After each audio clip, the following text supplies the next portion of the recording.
우리 하나님의 말씀 사무엘상 2장입니다. 11절에서 21절, 사무엘상 2장 11절에서 21절 교독하겠습니다. 엘가나는 라마의 자기 집으로 돌아가고 그 아이는 제사장 엘리 앞에서 여호와를 섬기니라.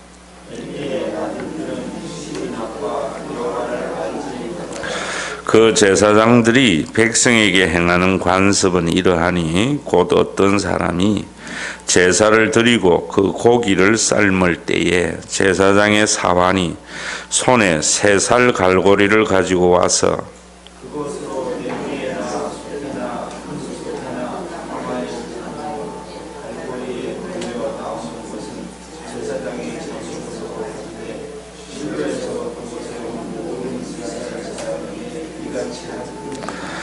기름을 태우기 전에도 제사장의 사환이 와서 제사 드리는 사람에게 이르기를 제사장에게 구워 드릴 고기를 내라.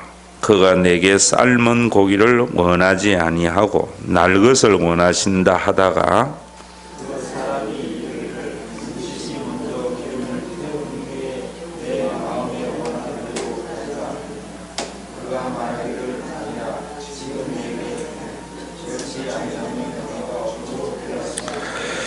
이 소년들의 죄가 여호와 앞에 심히 크면 그들이 여호와의 제사를 멸시함이었더라.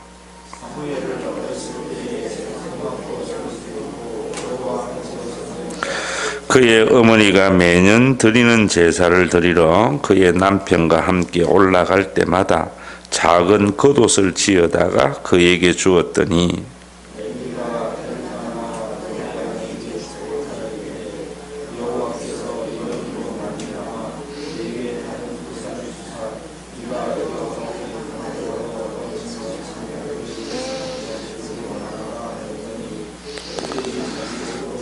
함께 읽습니다. 여호와께서 한나를 돌보시사 그로 하여금 임신하여 세 아들과 2 딸을 낳게 하셨고 아이 사무엘은 여호와 앞에서 자라니라. 아멘. 우리가 하나님의 말씀을 읽으면은 하나님의 마음을 더욱 깊이 헤아려야 됩니다. 그래야 우리가 하나님의 나라를 경험하며 살아갈 수 있는 복된 신앙생활이 되지요. 그런데 오늘도 여러분들 그 매일 성경 옆에의 해석이나 적용을 보면은 좀 그런 것보다는 자꾸만 우리가 이렇게 하니까 하나님께서 뭘 해준다, 보상신학도 좀 있는 것 같고, 또 우리 신앙생활이 하나님의 은혜의 마음을 헤아리기보다는 자꾸 우리가 이렇게 해야 된다, 행위 구원 쪽에 있는 것을 보게 됩니다. 어떻게 보면은 신학 교수가 그게 한 거지만은 한국의 지금 한계인 것 같습니다. 먼저 여러분들이 잘 알려면 이런 행위를 구원하고 보상을 하게 되면은 어떻게 되는가 하면은 공의로운 하나님의 나라가 이루어지지 않아요. 또 하나님의 은혜가 없으면은 우리의 삶에 하나님과의 올바른 관계가 가져다 주는 희락과 또 평강이 없어요. 그런 것이 참 문제입니다. 먼저 사무엘상을 우리가 이렇게 쭉 통해서 하나님의 마음을 헤아리려면은 먼저 우리가 이 사무엘상하, 열왕기 상하는 그 하나님의 말씀에 누가 기록한 거다 하는 것이 직접 없기 때문에 우리가 단순히 유추할 수밖에 없습니다. 요즘은 예레미야가 기록한 것이지 않을까, 대부분 학자들이 그렇게 생각을 합니다. 잘 알다시피 예레미야는 남쪽 유다가 이제 마지막 멸망을 당하기 직전에 이스라엘 백성들에게 하나님의 사랑으로 돌아오라고 눈물로 호소했던 그런 선지자이고, 참 그 말씀을 듣지 못하고 결국 이스라엘 백성들이 거역할 때 애굽에 끌려가서 아주 참 슬픈 인생을 마감했던 그런 선지자입니다. 그 선지자가 이스라엘 백성들에게 깨우치려고 쭉 이스라엘의 백성의 역사를 다시 정리한 것이요. 그래서 어떤 분들은 여호수아에서부터 계속해서 예레미야가 다 기록한 것이 아닌가 이렇게 말하고 있는 겁니다. 지난날 돌이켜보면은 하나님이 받을 자격 없는 이스라엘 백성들에게 무한히 베풀어 주신 그 하나님의 은혜가 분명히 뚜렷하게 보이지요. 그 은혜를 알 때 이스라엘 백성들은 그 은혜에 반응하는 삶을 살게 되고 그러면은 세상과 다른 공동체가 되기 때문입니다. 그런데 예레미야 시대에도 보면 이스라엘 백성들이 세상과 전혀 차이가 없었거든요. 어쩌면 사무엘상을 통해서 우리가 다시 한번 참 그 예레미야의 심정으로 우리가 읽어 나가야 되고 또 교회의 역사나 우리의 삶의 역사를 보면서 받을 자격 없는 자에게 아무런 조건 없이 베풀어 주신 그 하나님의 은혜가 우리의 삶에 충만하게 되어지지 못한다면은 아무리 우리가 이 사무엘을 통해서 또 사무엘상을 전부 우리가 암송을 한다 해도 별 의미가 없습니다. 오늘도 여러분 그 큰 내용을 보면은 어떤 심정입니까? 이스라엘 백성들은 하나님이 그들을 다스린다는 거거든요. 하나님이 그들의 아버지라는 거거든요. 하나님이 그들의 왕이라는 것이거든요. 하나님이 그들의 목자라는 것이거든요. 그래서 하나님께서는 가장 중요한 것이 그들이 하나님의 아버지 되심을 바라면서 살아가려면은 하나님과의 관계를 회복하는 제사가 참 중요합니다. 그런데 이스라엘 백성들은 오늘 그 말씀대로 하나님을 알지 못하여서 하나님과의 제사를 멸시한 거예요. 오늘 엘리 제사장의 아들들의 모습을 보면서 이 두 마디가 우리의 마음속에 있어야 돼요. 12절에 보면 엘리의 아들들은 행실이 나빠 여호와를 알지 못하더라. 그러니까 그 사환이 와서 고기를 삶을 때에 새살 갈고리를 가지고 고기를 건져가고 또 기름을 태우기 전에 날고 먹어야 된다고 가져가고 이런 짓을 한 거예요.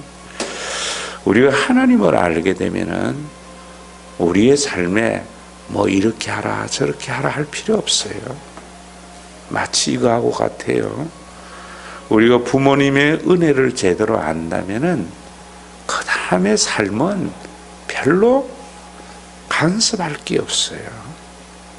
아이들이 부모님의 은혜를 알지 못하고 지 잘나서 살아가기 때문에 문제가 되는 것이죠.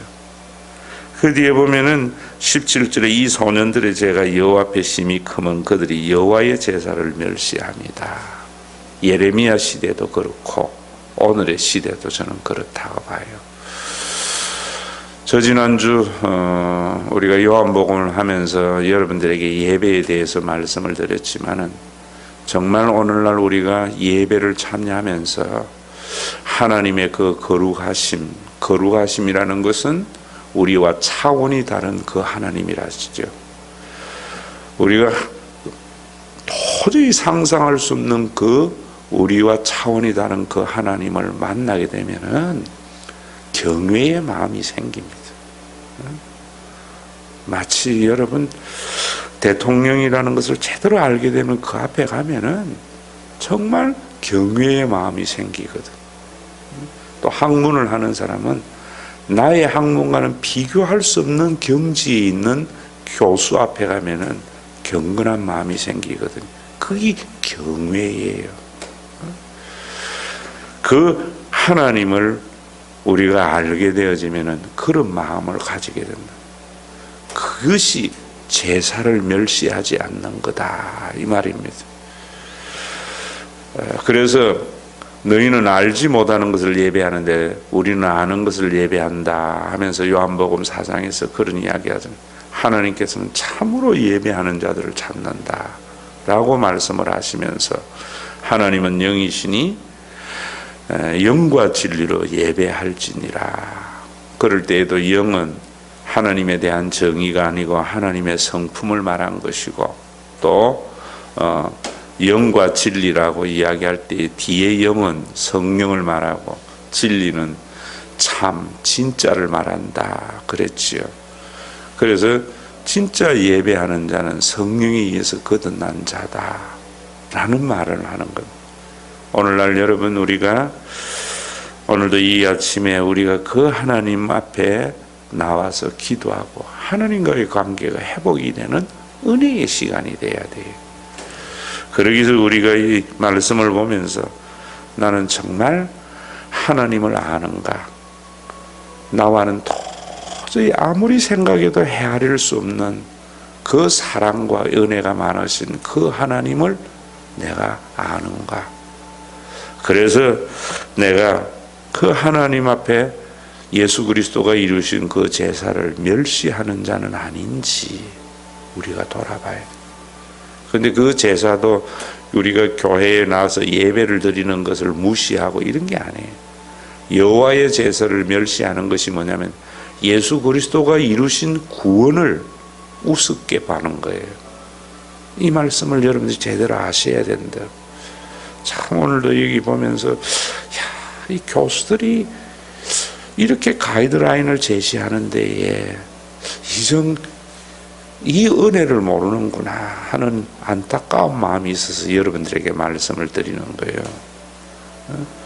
여러분, 정말 우리가 신앙생활 하면서 여호와의 제사를 멸시하는 것이 커서 이곳에 와서 옛날과 같이 복장이 잘못됐니 어쩌니 하나님 앞에 그래 가지고 복 받겠니 이래서 하나님이 무서워서 벌벌 떠는 게 아니에요. 여호와의 제사가 인간에 의해서 드려지는 그 제사가 멸시를 당할 때 하나님께서는 예수 그리스도를 통해서 온전한 제사를 주셨는데, 그 온전한 제사가 뭡니까?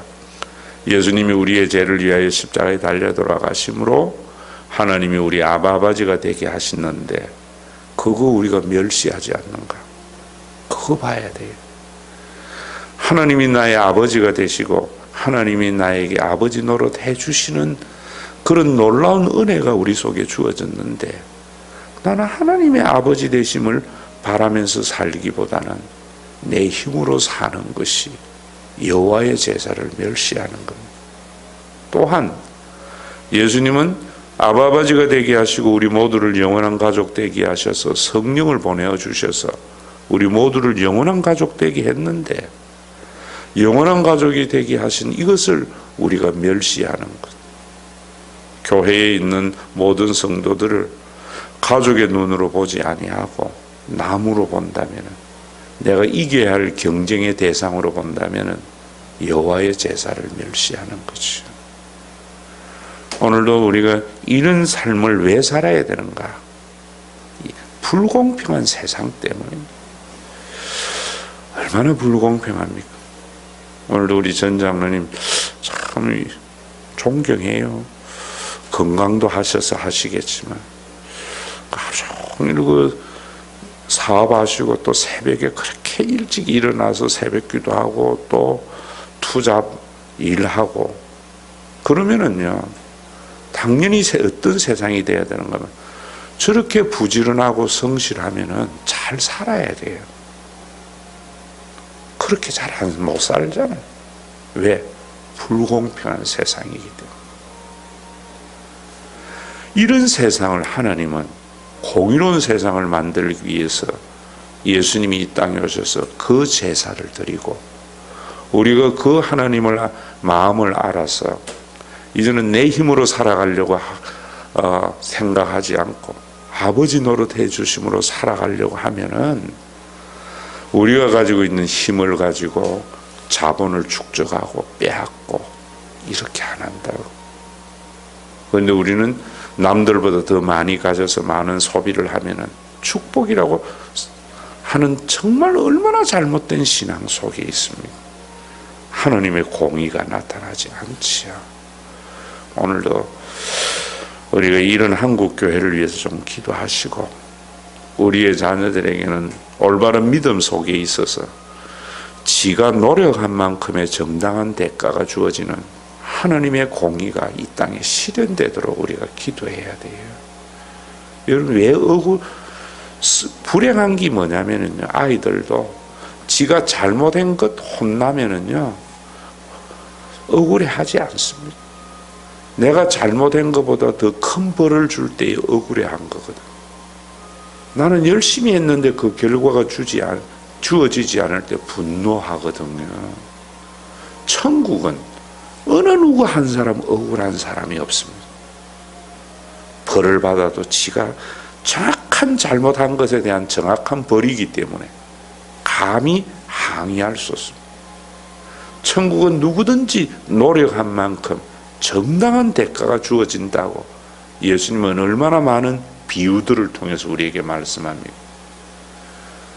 우리가 오늘날 한국이 복음에서 멀어진 것은 그런 공의가 우리 속에 너무 많이 멀어져 있잖아요.